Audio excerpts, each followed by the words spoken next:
beneath a sky scattered with stars, where forgotten dreams drift through the silence of night, a story begins. It is the tale of Liora, a girl with ocean eyes, who discovers a mirror that leads to a realm beyond imagination. In a world where magic breathes and darkness whispers, destiny awakens. If you love tales of other worlds, enchanted journeys, and star-crossed fates, don't forget to like, comment, and subscribe. Your support lights the path for more stories to come. Now, welcome to Lost Among a Thousand Stars. On a bright moonlit night, in a quiet village nestled against the Yellow Mountains, there lived a girl named Liora. She had eyes as blue as the sea, always sparkling with curiosity and a longing for discovery. Since childhood, she had been enchanted by tales of other worlds her grandmother spoke of, where stars could speak, flowers could sing, and people wielded incredible powers, worlds that existed beyond the veil of their own, shimmering just out of sight.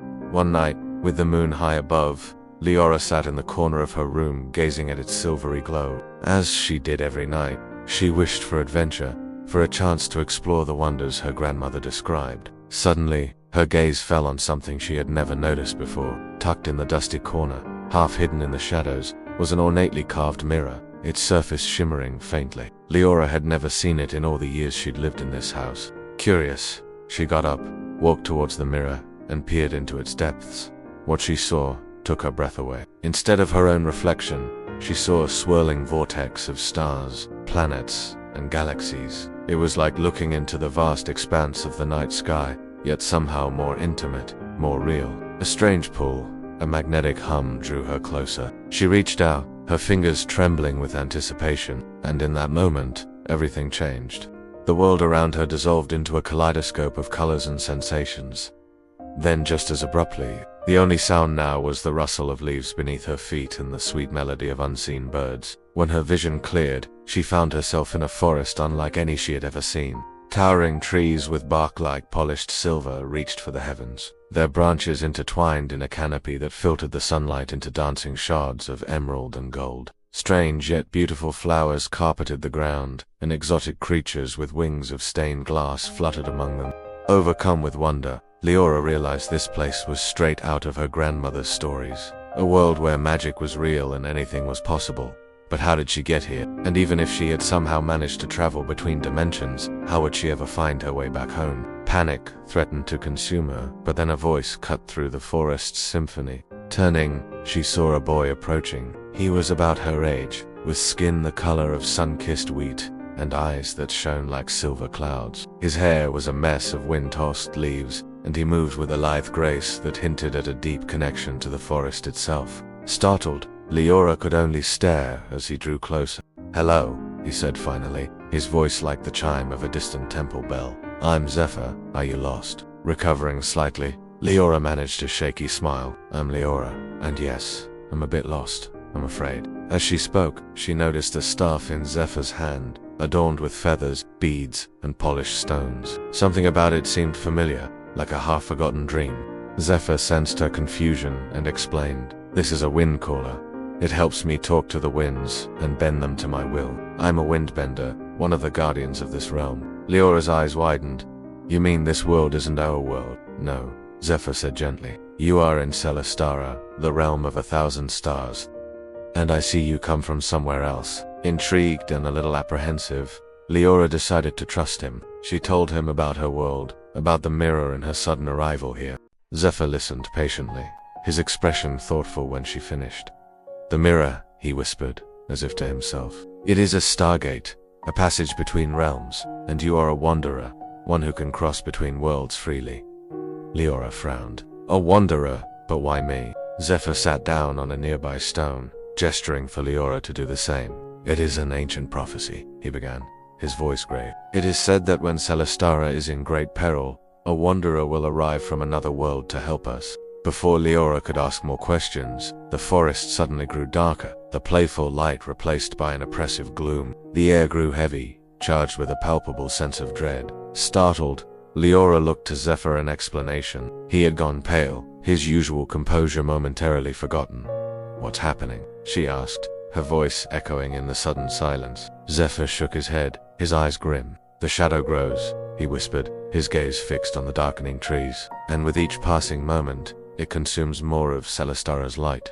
As if to emphasize his words, a chilling gust swept through the forest, sending a shiver down Leora's spine. Suddenly, a monstrous shape emerged from the shadows, its form shifting and indistinct, like a nightmare-given substance. Its eyes glowed with an eerie red light, and a wave of pure terror washed over Liora.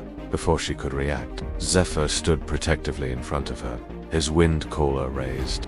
"Run, Liora," he shouted, his voice ringing with urgency. "Find shelter. I'll hold it off for as long as I can." Without a word of thanks, Liora fled, the creature's guttural roars echoing in her ears. She ran blindly, fear lending speed to her steps, until she stumbled upon a cave, hidden behind a waterfall. Panting, heart pounding, she hid inside, peeking out to watch the battle unfold. Zephyr fought with a ferocity born of desperation, his wind caller crackling with power as he unleashed gusts of wind and whirling blades of air. Yet the creature seemed almost immune to his attacks, its form flickering but never truly fading. With a final roar that shook the forest, the creature lunged, its shadowy form engulfing Zephyr in a suffocating embrace. Liora screamed in horror, rushing forward, but she was stopped in her tracks by an invisible barrier, unable to help the boy she had just met. Yet as she watched, something unexpected happened. The creature faltered, its form rippling, as if in pain. Then with a final shudder, it vanished, leaving Zephyr free but wounded. Shaken but resolute, Zephyr limped toward Liora, his face at. "We need to leave," he gasped, his voice hoarse. "It retreated, but it will be back stronger and hungrier. We must go to the Oracle of Avalon. Only she can help us." With renewed determination, Liora helped Zephyr to his feet. They started their journey, pushing through thickets and leaping over fallen logs. Liora noticed that Zephyr wasn't just injured, he was fading, his form becoming translucent. "How can we hurry to reach the Oracle?" she asked urgently. Suddenly, Zephyr collapsed. "I'm sorry," he whispered, his voice barely audible. "The shadow weakens me. I can feel it sapping my life force." Tears welled up in Leora's eyes. She didn't want to lose him, not after they had barely gotten to know each other. But what could she do? Just then, she remembered the mirror. If it was a gateway between worlds, maybe it could also be a conduit of power. Closing her eyes, she focused on the mirror, visualizing its swirling depths. And in that moment, a surge of energy coursed through her, filling her with an otherworldly strength. Opening her eyes, she saw that Zephyr's form had stabilized. Hope surged through her. Maybe she could help him after all. Reaching out, she touched Zephyr's shoulder and channeled her newfound power into him. He gasped, his form solidifying. As the last vestiges of the shadow retreated from his form, relief washed over Liora. But her victory was short-lived. As Zephyr regained his strength, he recoiled from Liora. His eyes, once filled with warmth and kindness, were now filled with suspicion and fear. "Liora, I don't understand," he stammered, his voice strained. "Why did you help me? Why did you save me?" Confused, Liora could only shake her head. "I couldn't bear to see you die. I wanted to help. But why?" Zephyr demanded, his voice rising. "Why would a girl from another world care about the fate of Liora felt a pang of sadness. She had risked her own safety and well-being to help him, and this was the thanks she got. "Because it's the right thing to do," she whispered, tears welling up in her eyes. "Because it doesn't matter where you're from when you have friends who need your help." Zephyr looked away, his shoulders slumped.